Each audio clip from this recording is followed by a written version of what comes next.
Pandesara police વિસ્તારમાં વડોદ ગામમાં શ્રીરામનગરમાં હનુમાનજીનું એક મંદિર આવેલ છે। મંદિરમાં ચોરી થયેલ છે અને તોડવા માટે તે લોકોએ બહારથી પથ્થર મારેલ છે, જે મૂર્તિને પણ થોડીક અસર થયેલ છે। પરંતુ ખરેખર તે લોકો મંદિરમાં કોઈ પૈસા કે મિલકત હોવાના અંદાજ સાથે આવેલા, જેમાં 2 આરોપી છે, મોહમ્મદ ઉર્ફે ગોલ્ડન અને કૃણાલ કિશન, તથા બંનેને ધરપકડ કરી લેવામાં આવેલી છે અને ગુનો રજીસ્ટર કરી કાયદેસરની કાર્યવાહી કરી આરોપીઓના રિમાન્ડ મેળવવામાં આવેલ છે।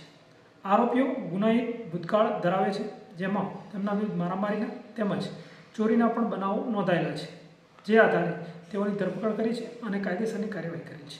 જી, પાંડેસરા વિસ્તારમાં વડોદ ગામની શ્રીરામનગરની ઘટના હતી અને આ લોકોએ રાત્રિના ભાગે મંદિરની નજીક આવી મંદિરનો દરવાજો તોડવા માટે પ્રયત્ન કરેલા પ્રાથમિક રીતે જણાયેલ છે।